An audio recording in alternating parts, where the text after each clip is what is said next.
Hello दोस्तों, कैसे आप। आज का टॉपिक है हमारा संज्ञा। संज्ञा सीखने का सबसे सरल तरीका। संज्ञा की परिभाषा। सबसे पहले हम संज्ञा की परिभाषा देखेंगे, जिसके बाद भेद देखेंगे। संज्ञा की परिभाषा। किसी व्यक्ति, वस्तु, स्थान अथवा भाव के नाम को संज्ञा कहते हैं। आप सब जानते होंगे किसी व्यक्ति, वस्तु, स्थान अथवा भाव के नाम को संज्ञा कहते हैं। अर्थ के आधार पर संज्ञा के 5 भेद होते हैं।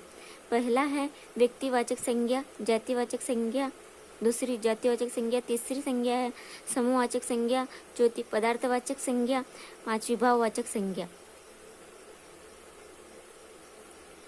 जिसमें से पहली संज्ञा है व्यक्तिवाचक संज्ञा। वे संज्ञा जो किसी एक व्यक्ति, वस्तु, स्थान का बोध कराती है उसे व्यक्तिवाचक संज्ञा कहते हैं। किसी एक व्यक्ति, वस्तु, स्थान का बोध कराती है उसे व्यक्तिवाचक संज्ञा कहते हैं। जैसे व्यक्तियों के नाम, दिशाओं के नाम, नदियों के नाम, पर्वतों के नाम, सागरों के नाम, ऐतिहासिक नगरियों के नाम, युद्धों के नाम, घटनाओं के नाम, नगरों के नाम, चौकों के नाम, उत्सवों के नाम, त्योहारों, दिनों, महीनों आदि के नाम व्यक्तिवाचक संज्ञा के अंतर्गत आते हैं।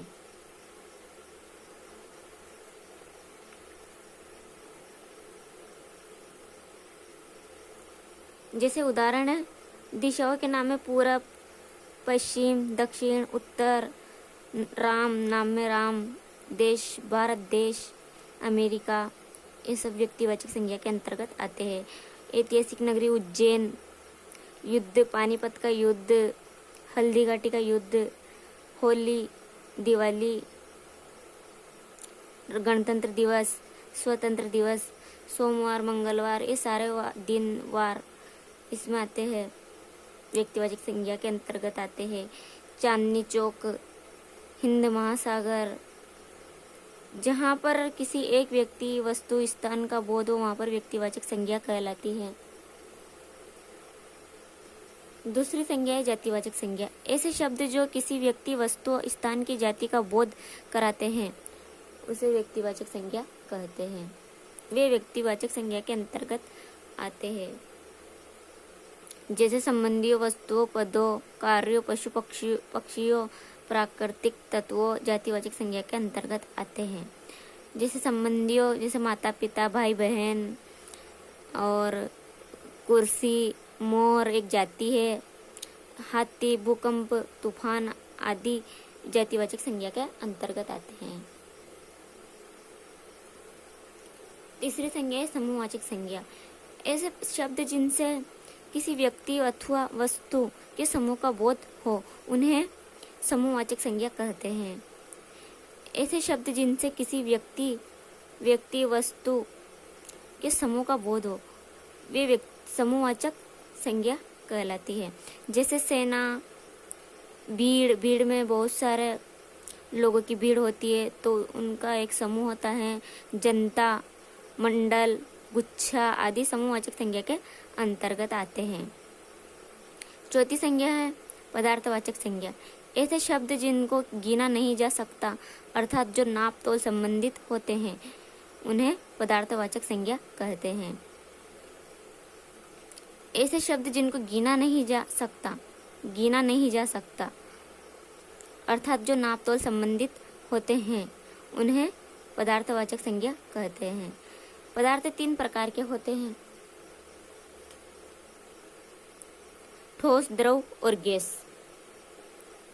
जैसे ये ऐसे पदार्थ होते हैं जिनसे भिन्न भिन्न प्रकार की वस्तुओं का निर्माण किया जा सकता है। भिन्न भिन्न प्रकार की वस्तुओं का निर्माण किया जा सकता है। जैसे उदाहरण है सोना, चांदी।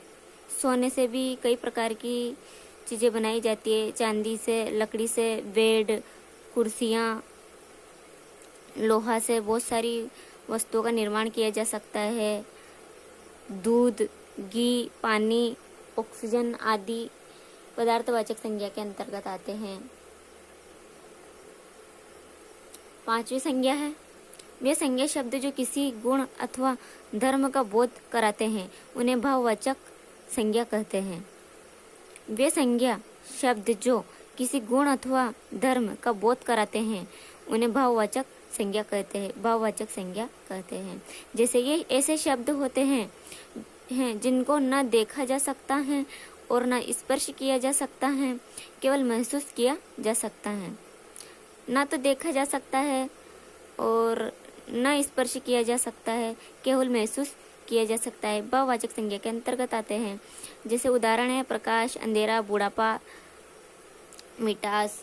और उदाहरण है वकालत, लड़कपन, जिनको सिर्फ महसूस किया जा सकता है। जैसे अंधेरा है, अंधेरा को सिर्फ महसूस किया जा सकता है, तो ये भाववाचक संज्ञा के अंतर्गत आते हैं।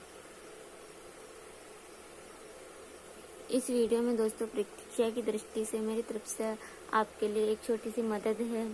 अगर आपको वीडियो पसंद आए तो लाइक, शेयर, चैनल को सब्सक्राइब जरूर करना।